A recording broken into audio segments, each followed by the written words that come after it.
ตัวได้เน้นขนอยเนี่ยเศร้าเข้มเลยขนอยต้องการตัวนี้นั่นมันมาจากเพื่อนหลังใดก่อนมาเต็มหลังสุดบันส่วนสบายดีพี่น้องบันสุกุสุคนตอนนี้เฮากำลังเกียมเครื่อง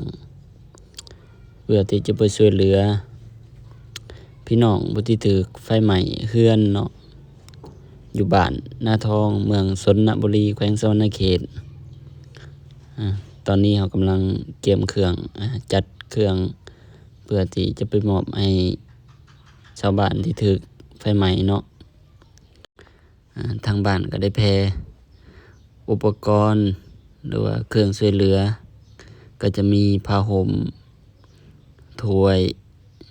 หมอนเสื้อทรงเนาะแล้วก็เครื่องใส่ของซอยในเฮือนในชานเนาะก็จะมีถ้วยบ่วงโอซามไปสิเนาะเดี๋ยวพาไปชมบรรยากาศการเดินทางเนาะอันนี้ก็ไปครั้งแรกคือกันเนาะพี่น้อง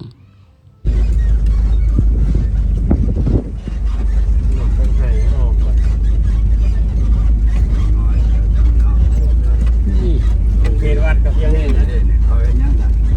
ปลูกตัวนั้นของวัดใช่ไหมมีวัดด้วย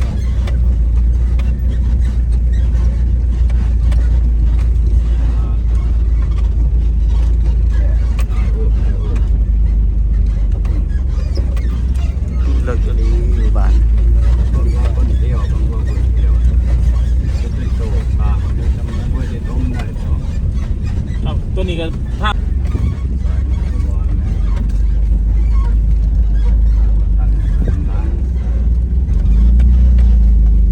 ได้มาเกี่ยง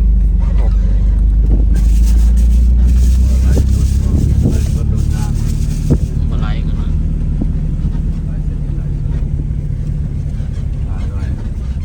ทางนี่จะเป็นเหือนที่ถือไฟใหม่นั่นเปิดเลย6 หลังคา 7 หลังคาบ่เรือยังเลยป้าเต้อ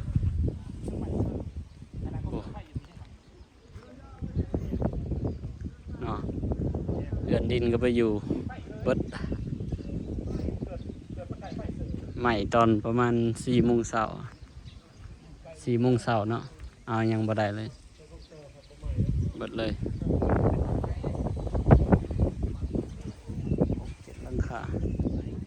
7 หลังคาบดเราเข่านะครับ เราเข้าเบิด 7 8ทั้งเราเข่า 8เราเข้า ขนอยนี่แหละบดนักเลยจนบกคานเจ้าของคายเดี๋ยวจะเต็มหมดเลยจนบ่เรือจักอย่างเลย โอ้ เงินคำกับบ่เรือจะบ่มียัง ใหม่พอใหม่ก็ขึ้นเนาะ เจ้า มันมาจะจังโม่งมันมา 12 12 มันมาจากเพื่อนหลังใดก่อน มาเต็มหลังสุด มันเกิดจากจังไร มาบ่ฮู้คือกันมันเกิดจากนั้นวันนี้ก็นอนคือกันเห็นไฟขึ้น อย่ามาใช้ไฟช็อต บ่ฮู้กันนะอันนี้เพิ่นมาใส่ไฟมานั่นครับเพิ่นว่าใส่ให้แต่มอเตอร์นี่อันนี้บ่มีเนื้อไว้มีกันปัดได้ไปใส่กระดาษนี่ ฮัลโหล ครับเพิ่น เบิด ว่าตัวนี้แหละก็จะเป็นคันบอลอยู่นี่ก็มอเตอร์นี่ก็10ทับ60อันนี้เพิ่นไปใส่3ทับเก่าอีกนะ ตามเก่ามันเป็นของเก่าเอามาใส่ เบิดนะครับ เงินห่อตายเขาแล้วห่อจุดโมเมนต์ที่ว่าปัวกินจุดมัน โคตรมาหลังสุดท้าย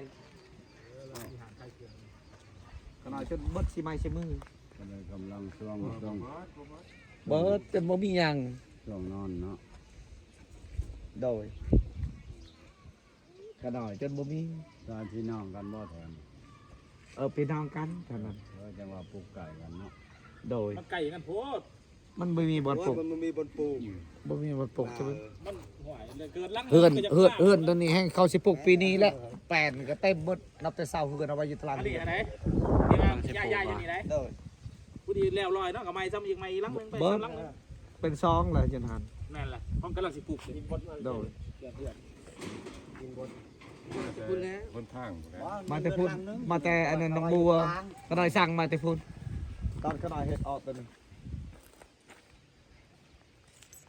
มันเรือบ่ อันเลือกจูดดูดน้ำมาแต่เซ บ่แล้วอันบ่เห็นบทยังตัวนี้ ตัวนี้ขนอยออกไว้นอกอยู่แล้วขนอยไว้อยู่นี่ใส่ในกระถางเฮือนอยู่นะฮะอันนี้ขนอยตั้งไว้อยู่นี่ เพื่อนจะบ่นี่ก็เลย บอสขนอยเฮือนตัวนี้3ลังเฮือนขนอยเฮือนบ่เรือ อันนี้ลังนึงเนาะ เพื่อน ลังนึงก็ดอกเขา โดย เพื่อนจากใช้เพื่อนเจ้า นี่คันนี้ ลังนี้ไปกับ คันนี้ไงมานี่ สอง ไง ลังตัวติด พูดครับกองกันเสาเฮือน แง่มาลังเดียว แม่นหมดเป็น3ลังขนอย หน่อยเนี่ยเบิ่งเป็น2ลังเนี่ย เป็น3ขนอย กูสิ3กับลังนี้ เดี๋ยวกันไรน่ะเป็น4 2 3ตัวนี้ โอ้เครื่องแบบเราคลายเครื่องเนาะ 2 3นั่นก็ คลายเครื่องเลยสิเบิดไปเลยนะอันนี้ก็จะเป็นสภาพห่านคลายเครื่องห่านคลายเครื่องเนาะเปิดห่านคลายเครื่อง นั่นแหละเดี๋ยว ประมาณนั้นนะ นั่นแหละจะอยากสิเห็นมีตัวแข่งขันได้ยาวทุกได้ขนาดดูมีคนตีแต่สิเอายังแต่สิตีไปใส่มาตี อืม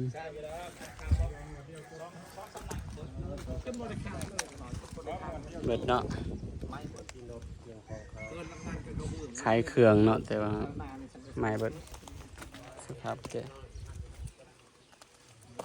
วังคุกได้ขนาดเป็นทาง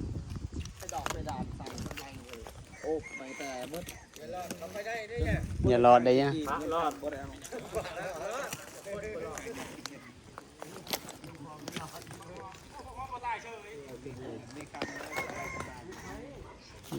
ทรง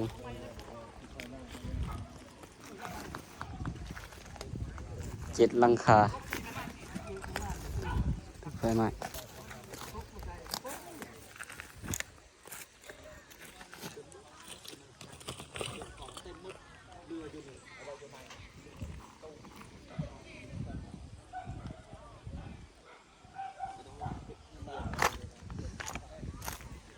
เบิดคักดิ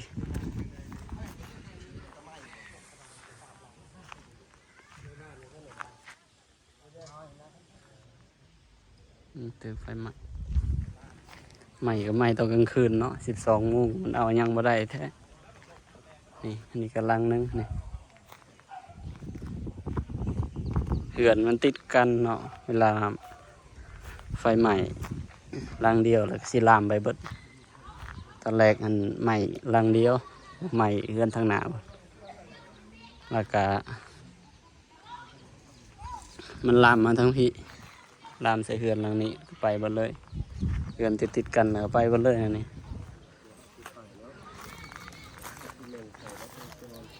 วันนี้ก็ได้มีโอกาสนะมามอบเครื่องเนาะเครื่องนุ่งห่มเครื่องใส่ของซอยในเหือนในชานเด็กก็จะมีมาแต่เมืองชนหมดเลยเต็มคันรถเนาะเอามาก็มีแต่เครื่องใส่แหละเบิดคัก โอ้ยนั่นมาว่านนี่ไก่มาขึ้นนี่ก็ชื่อไก่แล้วล่ะ โดยเรื่องแล้วโดย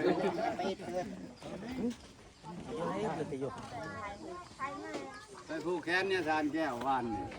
เอาเด้อต้มไก่ เฮ้ยจะแยะแซง คือห่อหอบไปมืดตีบนะโดย นี่จะสิต้มยังอีกสมู แซงนิดนี่เด้แม่แล้วคนนั้นว่าหมูเพิ่นเอาอยู่พี่ เกี่ยวไปเรียนมาตัวเก่า แล้วมันจังฮ้อนปากบ่นี่บ่เอากินฮะอันนั้นหมูน่ะ หน่อย จังฮ้อนอยู่พี่แล้วมันมาเข้าเลขอยู่พี่มันมาเอาเลขกันเลขหมูบ่แม่นว่าจ้ะ พันกับพันบ่ได้นอนเนาะ มันเล่าเรื่องปากไหนมันลงทุนไหนคันว่าพี่เขาเจ้าชุนมาเข้าล่างหมอนี่เอาเลขอยู่รถนี่ได้เอามาก็ว่ากันเจ้าบอกแบ่งกัน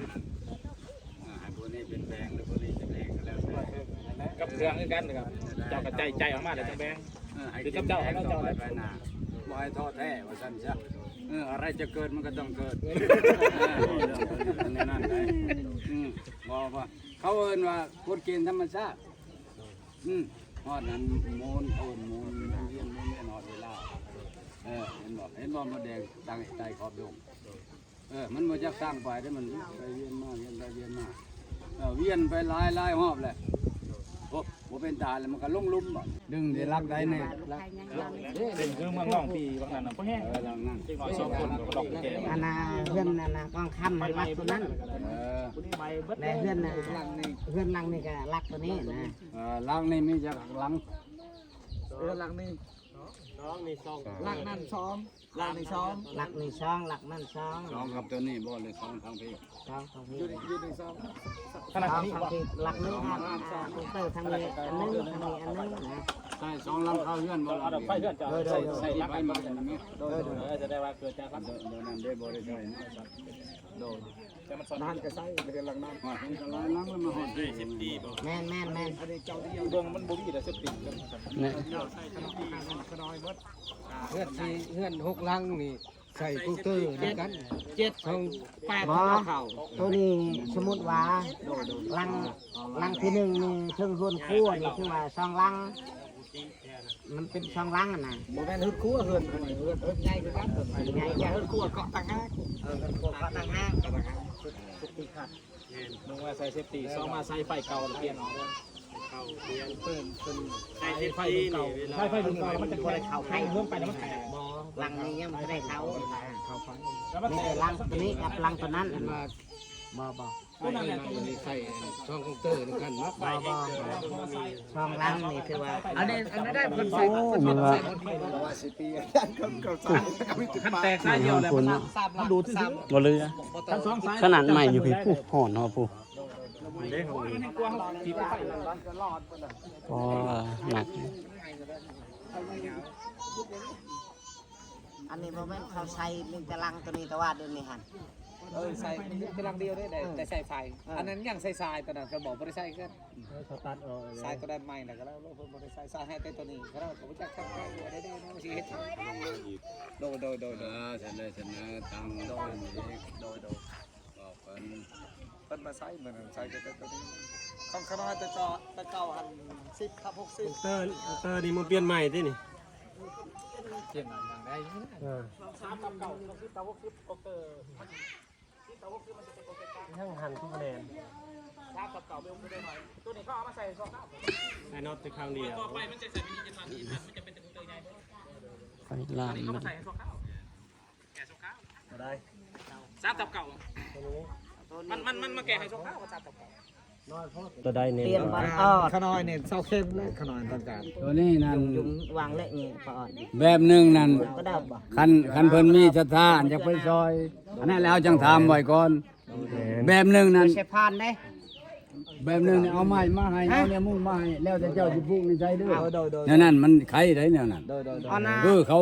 หาวิธีการเขาแม่นบอก บ่อน อันนี้เพิ่นว่าบ่ได้เฮาจะเฮ็ดให้เขาพร้อม ปลูกแล้วอันน่ะ อาจารย์แหละมันจังหาบ่อนสิปลูกยากนะ โดยขน้อยมี เออ เพิ่นนี่สิ